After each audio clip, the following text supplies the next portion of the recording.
Vote चोर गद्दी छोड़, vote चोर गद्दी छोड़। भाजपा वालों का काम ही है किसी बात को गुमराह करके बताना, और ये कोई नई बात नहीं है।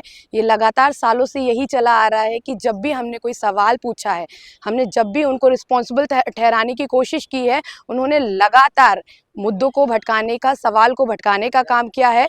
और मैं कांग्रेस पार्टी की नेत्री होने के नाते या आम जागरूक नागरिक होने के नाते ये कहती हूँ कि भाजपा जिस तरीके से लोगों के मुद्दों को और हमारे सवालों को भटकाती है, उनके पास केवल कहने को करने को यही है, या तो वो टीवी पे रो देते हैं, या वो जाके मेरी माँ का सम्मान नहीं किया, इस तरीके के चीज़ों से जनता को भावुक करने की कोशिश करते हैं। और अब वो अपने ऊपर ही डायरेक्टली इस तरीके की बात कर रहे हैं। तो हमारा ना ये लहजा है, ना हम इस तरीके की भाषा का इस्तेमाल करते हैं। और पूरी कांग्रेस पार्टी का हर एक नागरिक इस चीज़ का और हर एक इंसान का सम्मान कैसे रखा जाता है ये बाखूबी जानता है। तो भाजपा चाहे कुछ भी बोले, कितना भी झूठ बोले, लेकिन हमारी जनता, हमारा हर एक नेता, हर एक नेत्री ये जानती है कि हम किस तरीके की भाषा का इस्तेमाल करते हैं। और यदि इस तरीके से बीजेपी आज भी वोट चोरी जैसा बड़े अधिकार को काट कर हमारी आम जनता को बहकाने का, भटकाने का काम, ये कब्र खोदो वाले डायलॉग पे अगर लेके आ रही है, तो मैं उनको बता दूं कि आपका ये बहुत हो गया। आप इस तरीके से अब हमें और जनता को गुमराह नहीं कर सकते हैं। ना ये हमारी भाषा है, ना इस तरीके के रवैया को हमने कभी अपनाया है। और हम एक बहुत सजग और सहज व्यक्ति के रूप में पूरी कांग्रेस पार्टी में जितने भी लोग काम कर रहे हैं, वो जानते हैं कि एक व्यक्ति का सम्मान इस देश में कितनी बड़ी अहमियत रखता है। भाजपा के लोग जो है कह रहे हैं कि कांग्रेस वाले बौखला गए, जनता इन्हें पसंद नहीं कर रही, इसलिए बौखलाहट में कुछ भी बोलते हैं। ये तो लेकिन बीजेपी कर रही है ना। बौखलाहट में तो वो गलत गलत बयान दे रही है, बौखलाहट में तो वो खुद के ऊपर ऐसे इल्जाम लगा ले रही है, बौखलाहट में तो वो स्टेज पे खड़े होकर लगातार ये बात बोल रहे हैं कि कांग्रेस ने ये किया, वो किया। वो लगातार अपने ही विधायकों को, अपने ही कार्यकर्ताओं को स्टेज पे चढ़ाते हैं और खुद के खिलाफ बयानबाजी कराते हैं, और फिर कांग्रेस को कटघरे में लेके आते हैं। लेकिन हर बार उनकी इस तरीके की साजिश को जनता ने, प्रूफ ने और कांग्रेस पार्टी के हर एक कार्यकर्ता ने नकारा है, जिसकी प्रूफ हमने आपको दिए हैं। मैडम, इससे वोट चोर दिया राहुल गांधी के सवालों को, सदन में जवाब दिया उन्होंने। जी, जी ने वोट चोरी पर सवालों का जवाब दिया है राहुल गांधी। तो घुमाते हुए दिया है ना, सीधा प्रूफ के साथ कब दिया? हमारे नेता ने तो लगातार पूरी जनता के सामने, जनता क्या, इंटरनेशनल मीडिया के सामने विद प्रूफ अपनी बात रखी है कि किस तरीके से इस देश की आम जनता का एक जो बहुत बड़ा अधिकार है उसकी चोरी हो रही है। हमने आपको प्रूफ दिए हैं, हम आपको उन घरों तक भी लेके गए, और आप जैसे तमाम मीडिया साथी खुद से भी उन घरों की छानबीन करके उन राज्यों तक पहुंचे हैं जहां पे एक घर में 100-100, 200-200 वोट बैंक का एक ठिकाना है बीजेपी का। और अभी आप बिहार में भी देख लीजिए, हमारी खुद की महिला साथी जब पहुंचती है मतदान केंद्र पे, तो उससे बोल दिया जाता है कि आपका वोट तो डल गया।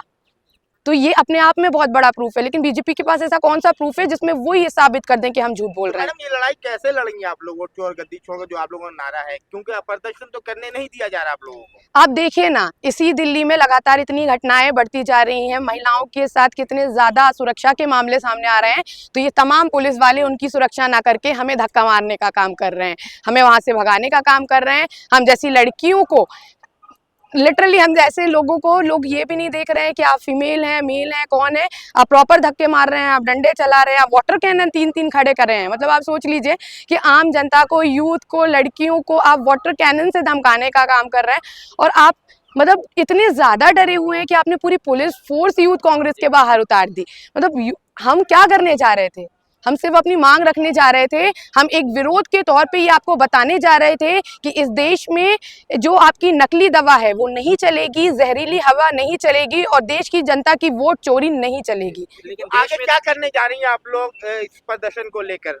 ये प्रदर्शन हम अपनी जमीन के हर एक नागरिकों तक पहुंचाने की कोशिश करेंगे।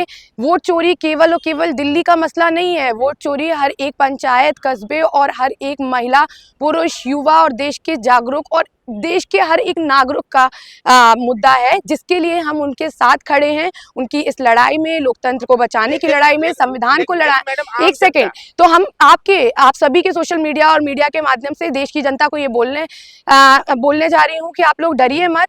यदि आप ये जान रहे हैं कि इस देश में आपके अधिकारों की चोरी हो रही है, आज तक जो आपके राशन की चोरी होती थी, आपके सुरक्षा की चोरी होती थी, आपके पलायन को, आपके मनरेगा की चोरी होती थी, अब आपके वोट के अधिकार की भी चोरी हो गई है। तो उसके लिए कांग्रेस पार्टी और पूरी कांग्रेस के हर एक कार्यकर्ता आपके साथ, आपके जमीन पे हैं। आप आइए और इस लड़ाई में कांग्रेस को अपने अधिकार को मजबूत करते हुए एक लेकिन आम साथ आइए। जनता तो मोदी जी से खुश है, तभी तो मैंडेट मिल रहा है। बिहार भी अभी हाल ही में आम जनता खुश नहीं है, इलेक्शन कमीशन खुश है। और जितने दिन वो खुश है ना, उतने दिन वो सरकार चल रही है। और जिस दिन भी इलेक्शन कमीशन का भांडा फूट गया, तो ना वो इलेक्शन कमीशन को हम खुश छोड़ेंगे और मोदी जी को तो भगवान ही जाने। राहुल गांधी की बोली बोल रही है।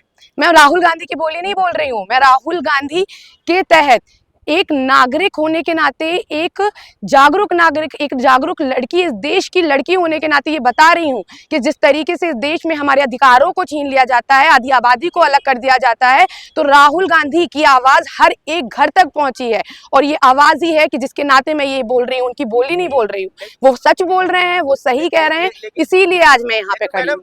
देश भर में ये इल्जाम भी लगाया गया है कांग्रेस पे कि देश भर में बस में भर भर के कांग्रेसियों को लाया गया, प्रदर्शन में शामिल किया गया। आम जनता कहीं से कहीं तक दिखाई नहीं दे रहे। चलिए, तो आप चलिए, मैं मिलवा देती हूँ। यहाँ पे स्टूडेंट से लेकर हर एक जगह से लोग आए हैं, हर एक वर्ग, जाति, धर्म, उम्र के लोग आए हैं। महिलाएं ले लो, बुजुर्ग ले लो, यहाँ तक कि स्टूडेंट्स आए हैं जो कॉलेज में ग्रेजुएशन में पढ़ रहे हैं। तो अगर आपको नहीं दिखे हो तो मैं आपको दिखा देती हूँ। लेकिन ये भरने का काम जो पूरे बिहार के चुनाव में लगातार हर एक राज्य से, चाहे वो उत्तर प्रदेश हो, गुजरात हो, मध्य प्रदेश हो, जो ला के भीड़ इकट्ठे करने का और पैसा देकर लोगों के वोट को ले लेने का एक जो साजिश और एक जो रवैया भाजपा ने अपना लिया है ना हर राज्य के चुनाव में, वो हमारा नहीं है, लेकिन वो लगातार उनका है। वोट चोरी का आरोप लगा रहे हैं, लेकिन कंगना रनौत कह रही है कि मोदी जी जो है ईवीएम को हैक नहीं करते हैं, वो दिल्ली को हैक करते हैं। अरे कंगना रनावत तो ना ही बोले तो ज्यादा बेटर है। आपकी तरह बाल भी उनका है। तो वही बात है, लेकिन विचार नहीं मैच होते हमारे। तो कंगना रनावत या मैथिली ठाकुर जैसे लोग अपनी इतनी प्यारी इंडस्ट्री और अपने इतने अच्छे नाम को छोड़कर उन डिजर्विंग महिलाओं की पोजीशन ले लेते हैं, जिसका जो वाकई कार्यकर्ता के रूप में सालों से काम कर रही हैं। आप उनकी जगह लेके वहाँ पे एमएलए बनी बैठी हैं और आप इस तरीके की बयानबाजी करती हैं जिससे वाकई हम जैसी आम लोगों को या लड़कियों को ये लगता है कि अगर ये हमारा रिप्रेजेंटेशन करती हैं तो भगवान करे कि कोई ना करे। कंगना रनौत भी सम्मानित पद पे है, सांसद है वो। तो वही मैं बोल रही हूँ कि मैथिली ठाकुर अभी एकदम नव नियुक्त आई हैं, जिनको अपनी खुद ही दरभंगा की जमीन नहीं पता कि यहाँ पे क्या वोट बैंक है, क्या कास्टिज्म है, किस तरीके के मुद्दे हैं, किस तरीके के लोगों की विचारधारा है। लेकिन वो जीत जाती हैं इलेक्शन कमीशन और हमारी भाजपा की जो षड्यंत्र हैं उसके नाते। लेकिन मैथिली ठाकुर के बारे में बात करें तो वो तो कह रहे हैं कि अलीनगर को नाम जो है आदर्श नगर में तब्दील करेंगे। शायद जनता को यही चाहिए। जनता को ये नहीं चाहिए, जनता को भटकाने का काम ही भाजपा करती है। जनता को रोजगार चाहिए, सुरक्षा चाहिए, बच्चों को मिड डे मील का अच्छा खाना चाहिए, मनरेगा की नौकरियां चाहिए, देश को कोई ना बेचे इस तरीके का एक राजनीतिक सत्ता पार्टी चाहिए। और हम जैसी लड़कियों की सड़क से लेकर संसद तक सुरक्षा हो पाए इस तरीके की सरकार चाहिए। जनता को बिल्कुल नहीं चाहिए कि कोई उनके धर्म के नाम पर पूरे वोट बैंक के तरीके से उन्हें यूज करे और उनका और उनके समाज का इस्तेमाल करके सत्ता में आए और फिर उनको भूल जाए। का तो आरोप है का नारा लगाते हैं तो भाजपा वंदे मातरम का मुद्दा ले आते हैं। जब आप वोट चोरी का नारा लगाते हैं तो वो कहते हैं हमारी कब्र खोदने की बात करते हैं। तो आपको तो डिस्ट्रैक्ट कर रहे हो लगता है। आपने अगर देखा होगा तो हमारे सभी जो नेशनल लीडर्स हैं सब ने लगातार बोला है कि वंदे मातरम का हम सम्मान करते हैं। और मैं भी वंदे मातरम का, उसके हर शब्द का सम्मान करती हूँ कि वंदे मातरम हमें ये याद दिलाता है कि इस देश की हवा सुरक्षित होनी चाहिए, साफ होनी चाहिए। इस देश में चलने वाली हर एक महिला का सम्मान और सुरक्षा सरकार की जिम्मेदारी है। इस देश की मिट्टी को हमें प्रणाम करते हुए उसकी इज्जत रखनी चाहिए और यहाँ की जो हमें सोने की चिड़िया या फिर एग्रीकल्चर का जो देश कहा जाता है उसका सम्मान करना चाहिए। वंदे मातरम हमें ये याद दिलाता है कि हमारा देश किस बुनियाद पे टिका हुआ है। हमारे देश की बुनियाद धर्म नहीं है, हमारे देश की बुनियाद लोकतंत्र है, संविधान है और हमारे देश के हर एक नागरिक का अपना अधिकार है। वंदे मातरम आप बोलेंगे? बिल्कुल, वंदे मातरम मैं गर्व के साथ बोलूंगी। वंदे मातरम मुझे इन्हें एक प्रोपोगेंडा लगता है, लेकिन मुझे वो सम्मान और एक गीत लगता है।